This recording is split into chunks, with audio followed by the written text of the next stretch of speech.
নমস্কার বন্ধুরা, M two PM কুকিংয়ে সবাইকে স্বাগত জানিয়ে আমি আপনাদের সামনে নতুন আরেকটি রেসিপি নিয়ে চলে এসেছি। আজকে আপনাদেরকে তৈরি করে দেখাবো পালং শাকের নতুন একটি রেসিপি। এই রেসিপিটা আপনারা বাড়িতে গরম গরম ভাত, লুচি, রুটি, পরোটার সঙ্গে খেতে পারবেন। দেখবেন খেতে কিন্তু অনেক ভালো লাগবে। বন্ধুরা, রেসিপিটা সম্পূর্ণ দেখবেন, কেটে কেটে দেখবেন না। কেটে কেটে দেখলে কিছুই বুঝতে পারবেন না। চলুন বন্ধুরা, আর কথা না বলে রেসিপিটা শুরু করা যাক। এখানে আমি ওভেন জ্বালিয়ে ওভেন পরে একটা পাত্র বসিয়ে দিয়েছি। পাত্রতে দিয়ে দিয়েছি পরিমাণ মতো জল। জল উষ্ণ গরম হয়েছে। এখন আমি এই জলের মধ্যে দিয়ে দেব পরিমাণ মতো পালং শাক। প্লিজ বন্ধুরা, আমার চ্যানেলটিকে সাবস্ক্রাইব করে পাশে থাকা বেল আইকনটা প্রেস করে নোটিফিকেশনটা অন করে রাখবেন, তাহলে আমি নতুন কোনো রেসিপি আপলোড করলে আপনারা সবার আগে দেখতে পারবেন। পালং শাক গ্যাসের ওভেন মিডিয়ামে রেখে ভাপিয়ে নেব। একেবারে কিন্তু সিদ্ধ করব না, শুধু ভাপিয়ে নেব। 2 মিনিটের মতো পালং শাক আমি ভাপিয়ে নিয়েছি। এখন গ্যাসের ওভেন নিভিয়ে দিয়ে পালং শাক ওভেন থেকে নামিয়ে একটা ছাঁকনিতে নিয়ে ভালো মতো জল ছেঁকে নেব। একটা ছাঁকনিতে পালং শাক নামিয়ে নিয়েছি। এখন ঠান্ডা জল দিয়ে পালং শাক ভালো মতো ঠান্ডা করে নেব। আপনাদের হাতে যদি সময় থাকে তাহলে আপনারা এমনি রেখে দিয়েও পালং শাক ঠান্ডা করে নিতে পারেন। জল দিয়ে আমি পালং শাক ঠান্ডা করে নিয়েছি। এখন এইভাবে চেপে চেপে পালং শাক থেকে ভালো মতো জল ঝরিয়ে নেব। এইভাবে চেপে চেপে আমি পালং শাকের থেকে ভালো মতো জল ঝরিয়ে নিয়েছি। এখানে একটা ব্লেন্ডারের জার নিয়ে নিয়েছি। এখন এই জারের মধ্যে ভাপিয়ে নেওয়া পালং শাক দিয়ে দেব। কোনো জল না দিয়েই পালং শাক ভালো মতো ব্লেন্ডারের সাহায্যে পেস্ট করে নেব। পেস্ট করে নিয়েছি। এই দেখুন বন্ধুরা, এরকম মিহি করে পেস্ট করতে হবে। এখন এই পেস্ট করে নেওয়া পালং শাক একটা পাত্রে নিয়ে নিয়েছি। এখন এই পালং শাকের মধ্যে কিছু উপকরণ আমি দিয়ে দেব। প্রথমে দেব স্বাদ মতো লবণ। লবণ আপনাদের স্বাদ মতো দেবেন। হাফ চামচ রেড চিলি পাউডার, এটা আমি ঝালের জন্য ব্যবহার করলাম, তবে আপনারা কাঁচা লঙ্কা বেটেও এর মধ্যে দিতে পারেন। হাফ চামচ ভাজা জিরা ও ধনিয়া গুঁড়ো। সব উপকরণ পেস্ট করে নেওয়া পালং শাকের সঙ্গে ভালো মতো মিশিয়ে নেব। সব উপকরণ ভালো মতো মিশিয়ে নিয়েছি। এখন এর মধ্যে দিয়ে দেব 1 কাপ পরিমাণ বেসন। প্রথমে আমি অর্ধেক বেসন দেব এর মধ্যে। বেসন সব উপকরণের সঙ্গে ভালো মতো মেখে নেব।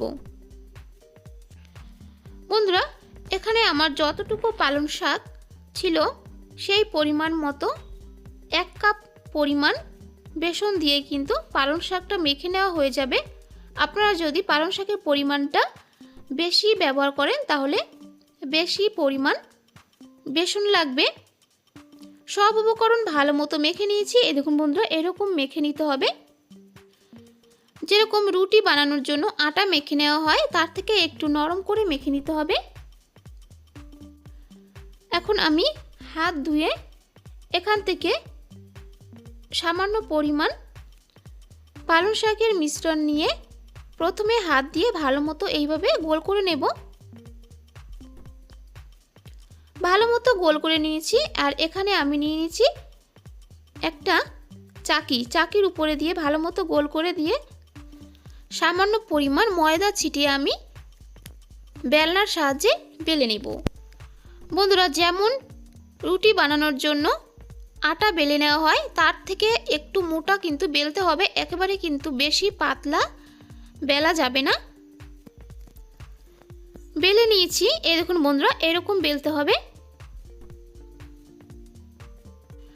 এখন এক পাশ থেকে এইভাবে রোল করে নেব। আপনারা লক্ষ্য করবেন বন্ধুরা আমি কিভাবে রোল করছি।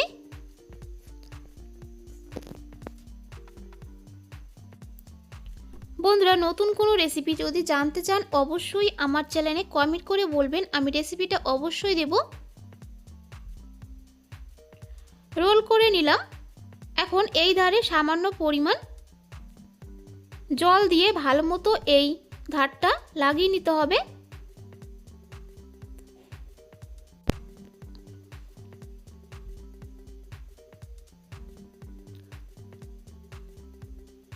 এই দেখুন বন্ধুরা, একটা হয়ে গেল।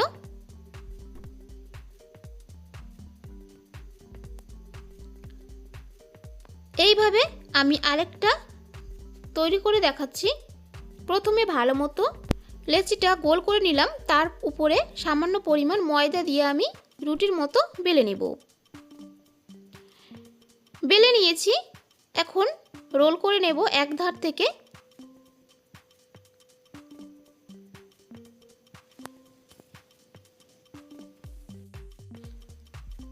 রোল করে নিয়েছি, এখন সামান্য পরিমাণ জল দিয়ে এই ধার ভালো মতো লাগিয়ে নিতে হবে।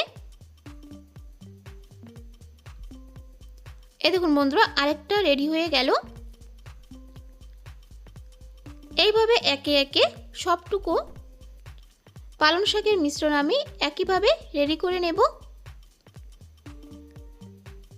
এইভাবে একে একে সবটুকু পালং শাকের মিশ্রণ আমি রেডি করে নিয়েছি। এখানে ওভেন জ্বালিয়ে ওভেন পরে একটা পাত্র বসিয়ে পাত্রতে দিয়ে দিয়েছি পরিমাণ মতো জল। জল ভালো মতো ফুটে গেছে। এখন এই জলের মধ্যে দিয়ে দিলাম রোল করে নেওয়া পালং শাকের মিশ্রণ। এইভাবে দিয়ে গ্যাসের ওভেন হাই ফ্লেমে রেখে ফুটিয়ে নেব প্রায় 2 মিনিট। এই 2 মিনিটের মধ্যে কিন্তু ভালো মতো সেট হয়ে যাবে।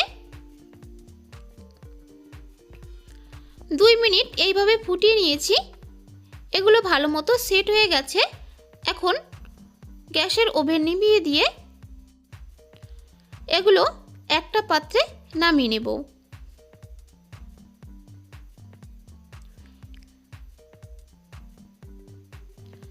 কিছুক্ষণ পর এগুলো ভালো মতো ঠান্ডা হয়ে গেছে। একটা পালং শাকের রোল নিয়ে নিয়েছি, এখন একটা ছুরির সাহায্যে আমি এইভাবে কেটে নেব।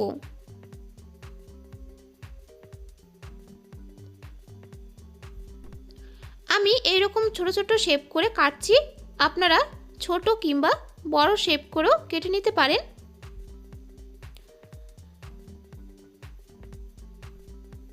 এই দেখুন বন্ধুরা, নতুন ধরনের একটা শেপ তৈরি হয়ে গেল। এইরকম পালং শাকের রোল বানিয়ে আপনারা শুধু তেলে ভেজেও খেতে পারবেন। এইভাবে একে একে সবকটা পালং শাকের রোল আমি কেটে নিয়েছি, এখন একটা পাত্রে তুলে নেব।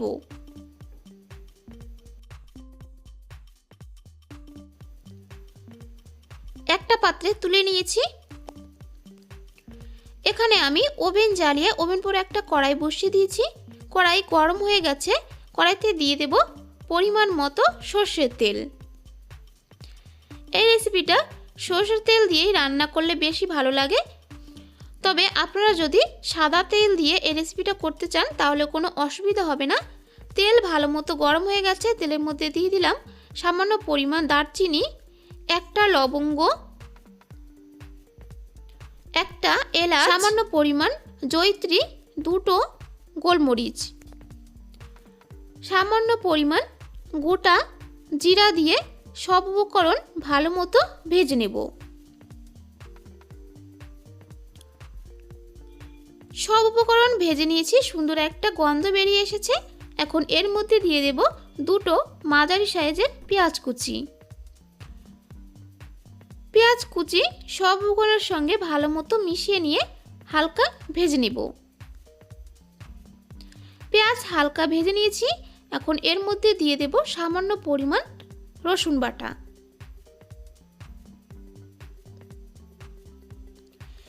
রসুন বাটা সব উপকরণের সঙ্গে মিশিয়ে নিয়ে ভেজে নেব।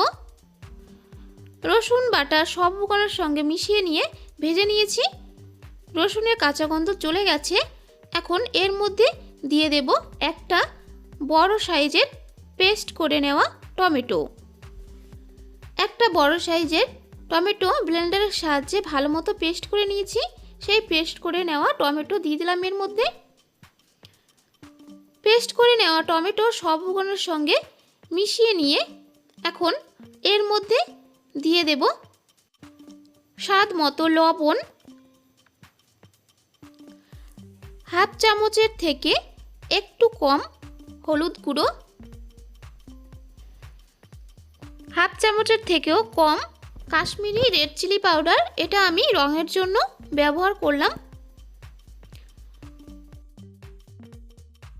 হাফ চামচের থেকেও কম রেড চিলি পাউডার,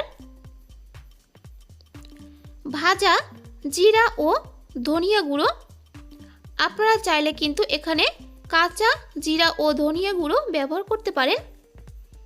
সব উপকরণ ভালো মতো মিশিয়ে নিয়ে এখন 5 মিনিটের জন্য ঢাকা দিয়ে রেখে দেব, গ্যাসের ওভেন মিডিয়ামে রেখে। 5 মিনিট হয়ে গেছে, ঢাকনা তুলে সব উপকরণ গ্যাসের ওভেন মিডিয়ামে রেখেই ভালো মতো কষিয়ে নেব। ভালো মতো কষিয়ে নিয়েছি, মশলা থেকে তেল ছেড়ে দিয়েছে। এখন এর মধ্যে দিয়ে দিলাম পরিমাণ মতো জল। যেই জল দিয়ে আমি পালং শাকের রোলগুলো ভাপিয়ে নিয়েছিলাম সেই জলই দিয়ে দিলাম এর মধ্যে। জল সব উপকরণের সঙ্গে মিশিয়ে নিয়ে ভালো মতো সব উপকরণ ফুটিয়ে নেব। এই রেসিপিটার গ্রেভিটা একটু শুকনো শুকনো হবে, ওর জন্য জলের পরিমাণটা একটু কম ব্যবহার করতে হবে। জল ভালো মতো ফুটিয়ে নিয়েছি, আর আগের তুলনায় ঝোল অনেক কমে গেছে। এখন এর মধ্যে দিয়ে দেব পালং শাকের কেটে নেওয়া রোলগুলো।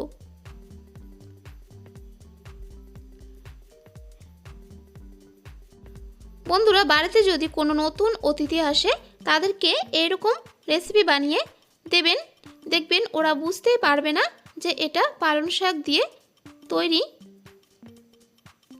সব উপকরণ নাড়াচাড়া করে মিশিয়ে নিয়ে এখন 3 মিনিটের জন্য ঢাকা দিয়ে রেখে দেব। 3 মিনিট হয়ে গেছে, ঢাকনা তুলে আরও 1 মিনিট আমি গ্যাসের ওভেন হাই ফ্লেমে রেখে জাল করে নেব।